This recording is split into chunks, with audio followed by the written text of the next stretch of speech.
statue here in Selkirk depicts Fletcher, a Selkirk man who left the town in September 1513 with 80 of his townsfolk and comrades. They left to join King James IV of Scotland's army as they marched south towards the English border. Fletcher here was the only man to return.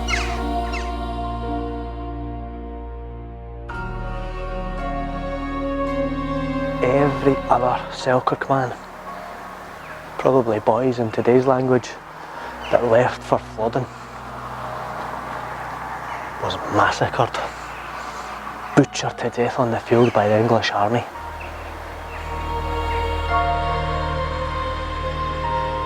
Fletcher managed to make his way back to Selkirk, the only survivor of the Selkirk contingent that left for Flodden. You can only imagine the horrors that he witnessed that day. He made it back with the flag he had obtained at the battle. When asked what had happened to his comrades, all he could do was cast the flag around his ankles to signify that we're all dead. The town commemorates this in their common rides and celebrations to this day.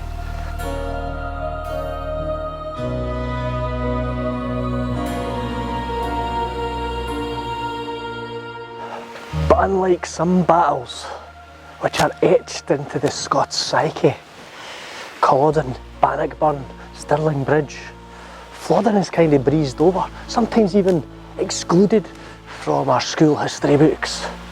But why? Why is that? And what happened at Flodden? Why was it such a disaster, the most calamitous day ever in Scots military history? The biggest difference between Flodden and the other battles that I've mentioned is that for Flodden, we, Scotland, were the aggressors attacking England on English soil. Only a couple of miles into England over the border right enough, but it was still English soil. Henry VIII had attacked France, and Scotland's alliance with France had meant we kept our deal and attacked England from the north.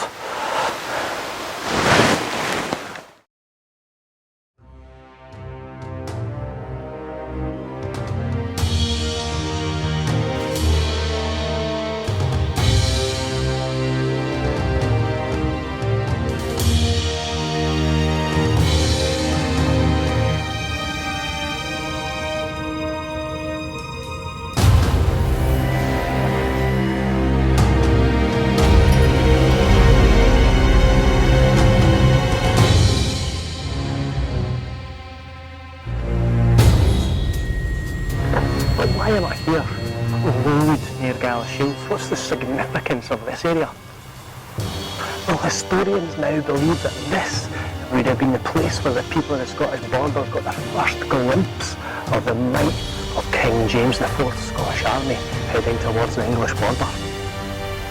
The infantry and cavalry, almost 70,000 men James had managed to muster together, such was his reputation.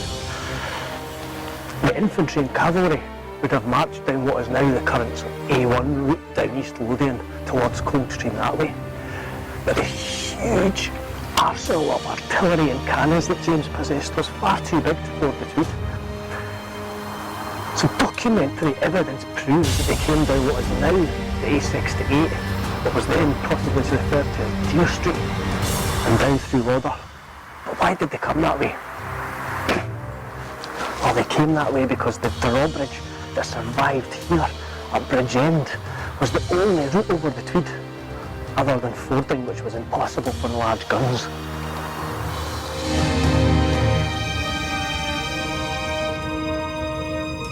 So the people of the Galashiels area would have witnessed the fantastic sight of these huge guns trundling through their town on an almost victorious style march to a battle which they should have won.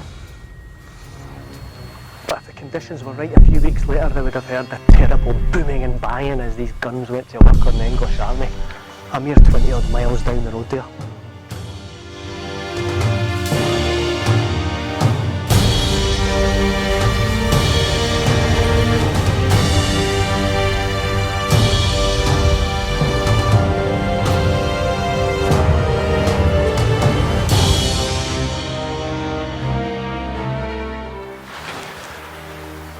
From here and every other town and village in the borderlands, the young men went and followed King James. But it wasn't just the young men, the farmers and fleshers and suitors. It was the lords and noblemen as well. Almost the entire country followed James into battle against the English at Flodden. There was no chance they were going to be defeated.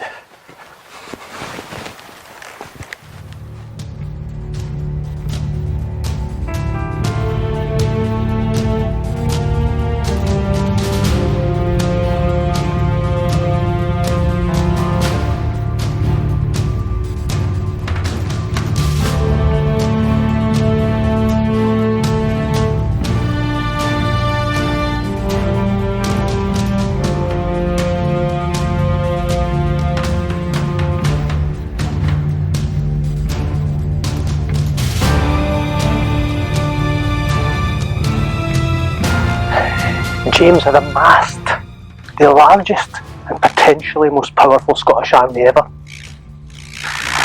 As they invaded England, their first target across the Tweed was this, Norham Castle, this symbol of English power in the Anglo-Scots War, where Edward Longshanks had sat and plotted his takeover of the Scottish nation. But now, for the first time, James and his army were successful in overthrowing this place and taking it into their own hands. They also took Ford and Etal castles in the same campaign. It was already the most successful invasion of England ever by a Scottish king. And the job was done because Henry VIII's army had been drawn up here in defence.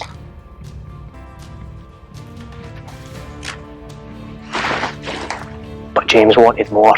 Nothing short of defeating the English army in battle would do.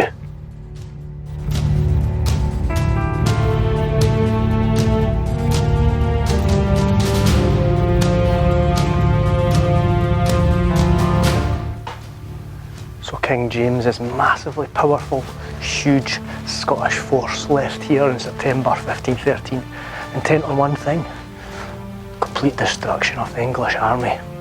And they were going to do that at Flodden Field.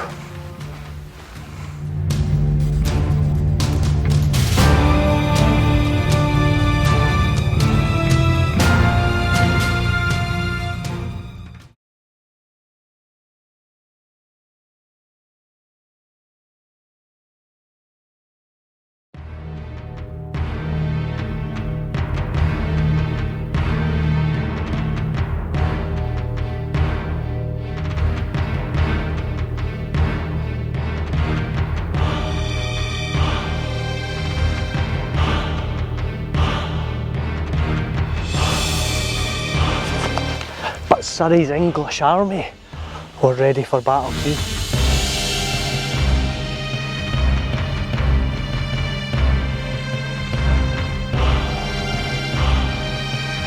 They had made a strategic move north of the Scots forces at Flodden to here at Twizel Castle, because here was the only bridge to get across the river and make a move south against the Scots at Flodden.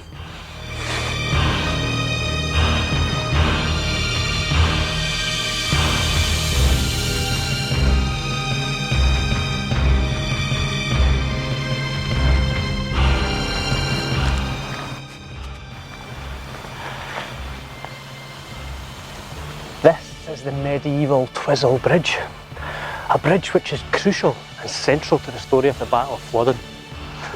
It was just north of here that King James of Scotland held his last court before heading south towards Flodden.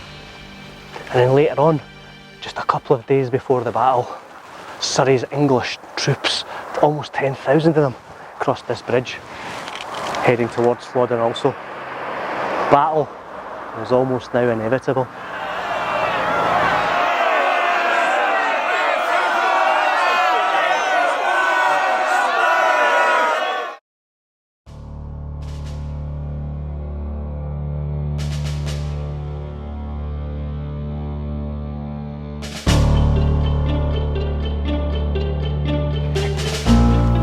The English and Scottish armies met here on what is now known as Flodden Field.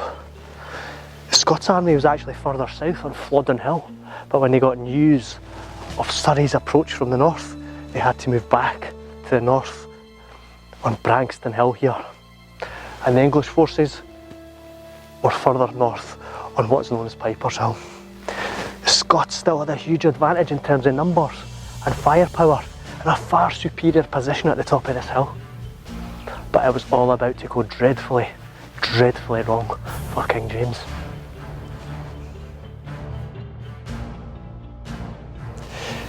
This you would have thought would have given James a massive advantage, being so high up there against the slightly smaller English force on the lower hill.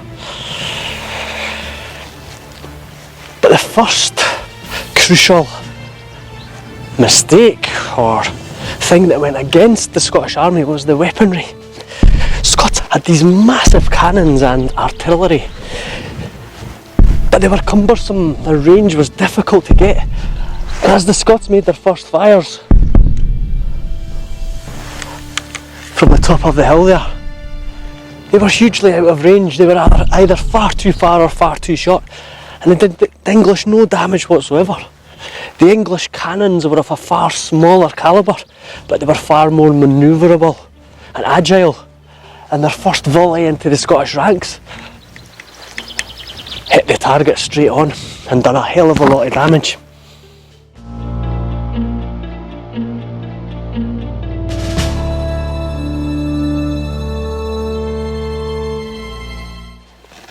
You can just imagine standing here on that fateful day in 1513, the Scottish noblemen and the king himself being absolutely pummeled by English cannon fire, and your own fire coming nowhere near your English targets. You're on higher ground, you've got more men, and you're armed with these 22-foot long pikes. Every man has one, whereas the English only have small barbed axe type spears. There's only one thing for it. Charge!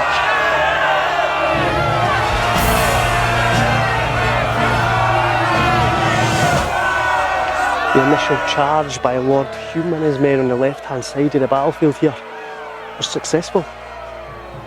They did what they set out to achieve against the English forces at the bottom. After that moment, the rest of the Scottish troops then attacked en masse. But as the rest of the Scots troops advanced towards the English at the bottom of Branxton Hill here, it was about to unfold in a much more sinister, bloody and terrible end for the sons of Scotland.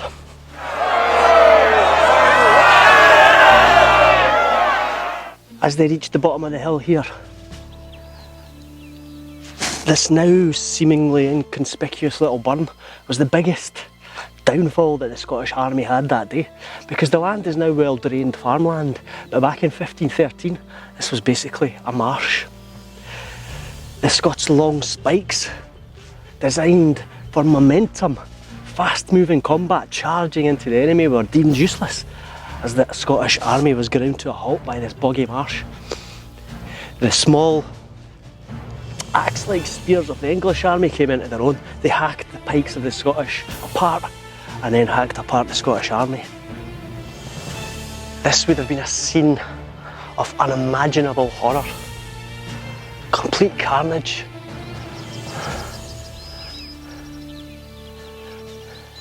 Young men bleeding, drowning, being hacked apart, being buried alive in every direction that you looked. A complete and utterly needless waste of life. The battle was over. Almost 10,000 of Scotland's finest sons and 4,000 Englishmen lay brutally slain or dying literally in this ditch here. And what was the outcome of the battle? What did it achieve? Well, the answer is not very much.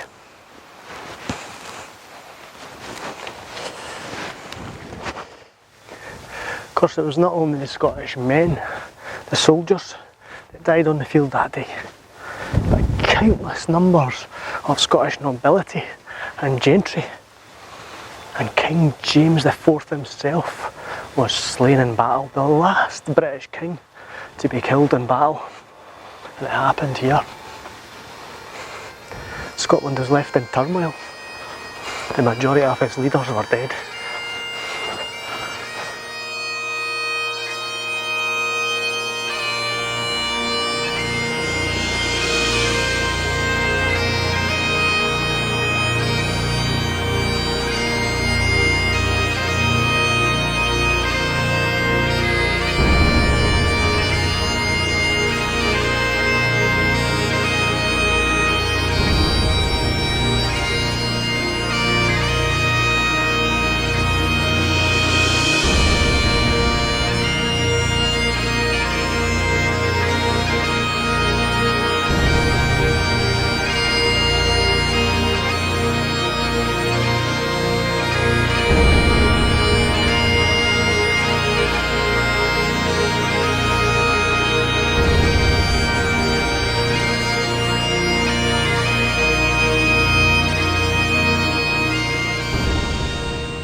The effects of flooding on the entire country were disastrous, but nowhere was it more felt than here in the Scottish borders.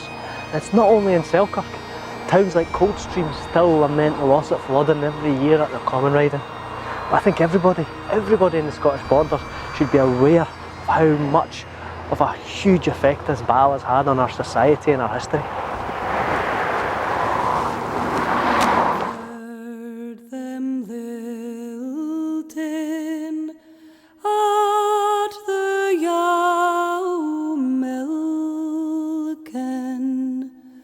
Lasses a lilting before dawn o' day. Now there's a moaning on Ilka green loaning,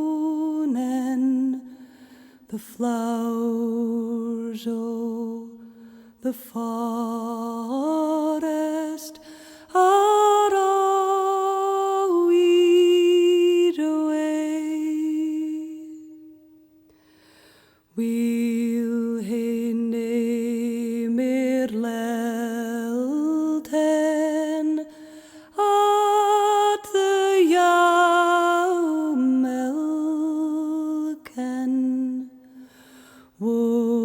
Woman and bairns are heartless and wae, sighing and moaning on Ilka green loaning, the flowers o' the forest